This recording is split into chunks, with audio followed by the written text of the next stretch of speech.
Hey YouTube, what's up? It is JT Sasuke. One of my reviews is going to be on time today. Haha. This is my Legend of Korra episode 6. I think episode 6 entitled The Sting. I gotta look at it, but I just watched it today because I don't have cable, so I can't watch it on the normal time. So here we go. There was almost no Korra in this episode, and I was a little sad about that at first because I'm thinking I really wanted to see what was going to happen with Korra. So I was sad about that. But this episode was really interesting.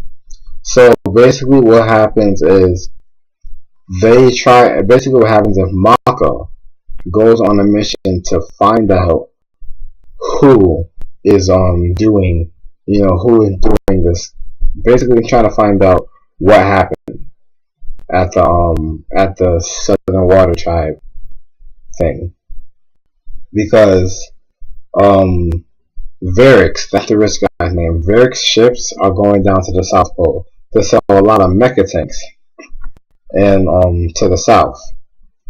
But these mecha tanks the shipments of mecha tanks have been attacked constantly by Northern Water Tribers. Now, although these are being attacked by the Northern Water Tribe, as people think, Mako thinks it's someone different. He thinks it might be the Triple Triads. He thinks it might be a whole bunch of different people. So when the people who were on the transport, they went back to Republic City, talked to Chief Beifong, and she was questioning them. And he said that basically the attack was they bombed the ship, then jumped on board, kicked everybody off, and took the ship off. And they kicked all the crew off the ship.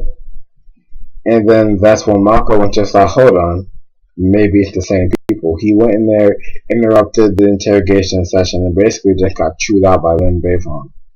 That's when on the outside of the police station, he had a nice, I'm not going to say heartfelt because it wasn't heartfelt. He just had a nice conversation with Masumi about what they were going to do.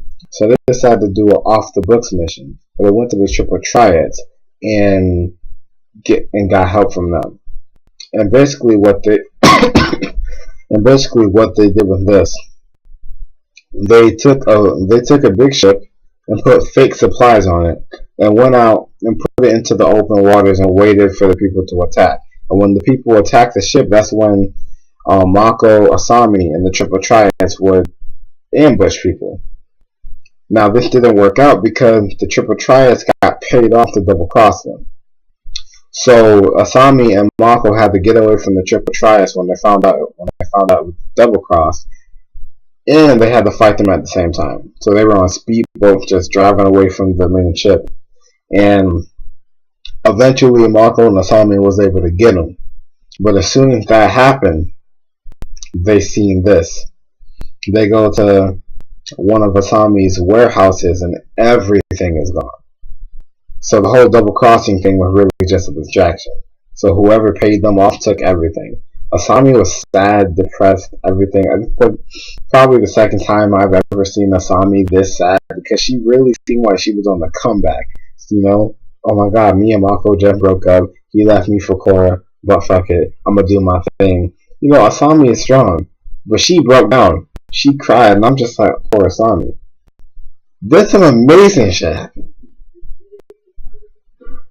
They kissed.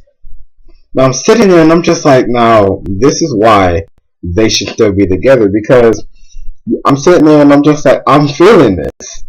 I'm really, really feeling this. Mako and Asami should be together. Korra and Mako, no. They shouldn't be together. Most likely they'll get together by the end of the season, but they shouldn't. They really shouldn't be together. It's mainly because Korra being a bitch.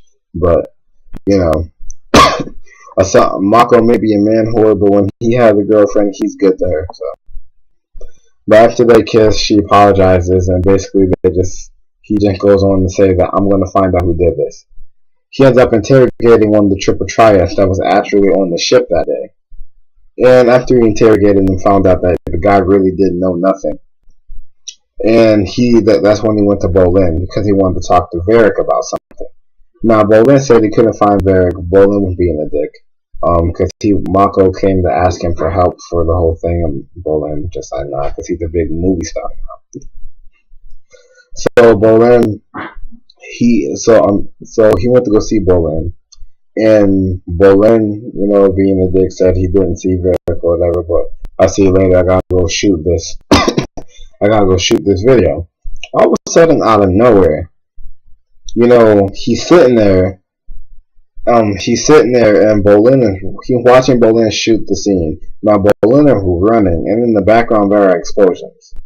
That's when he walks up to the person who handled the explosion. Just like, how do you make them go off like that? How do you trigger those? Seems like pretty cool.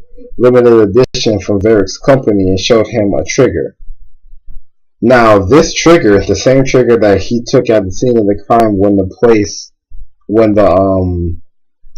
the Southern Water Tribe Assembly building blew up. Coincidence that it came from Varric? I think not. He went to Asami, he was like, Asami, I think I know who took all your stuff. All of a sudden, Masami's sitting there in her chair with Varric just turning around, just, hello, Mako. I'm like, oh shit. So Mako knows, Varric knows that Mako's known, but obviously Asami just struck a deal with him to let Varric buy most of her company with her still being on board, so that way her company could, go back to the top again. Now, I don't know, I'm not a business major or anything, I'm only 17, I'm still in school, but I don't know if that's good business or not. So, you guys leave a comment below and tell me if you guys think that was smart of her. But Mako is just sitting there and just like, I know who it is, but I'll tell you later. I'm pretty close to finding it out. He was pissed. We leave Republic City, and we come back to Korra finally at the last 30 seconds of the episode. She's washed up on an island. Now the fire sages come out of nowhere, and they're trying to help Korra up, but she wakes up, freaks out, and just airbends them away. They come back and they're just like, calm down, we're here to help you, Avatar Korra. She's like, who's Avatar Korra? And I'm like, oh, this bitch don't lost her fucking memory. The fuck did that spirit do to her? So Korra doesn't have any memory. She's in the Fire Nation, so that's great. But no, she got to her destination, but Korra don't got her memory, so we gotta deal with that. So I really can't wait for the next episode. This episode was definitely, I'm trying to think about the last episode. I think it was better. I do. There was a lot less Korra, a lot more action, if I do say so myself. So this was a really good episode, but this is my review. As you can see, it's a lot shorter than the others, but comment, rate, subscribe, and I will see you guys next week.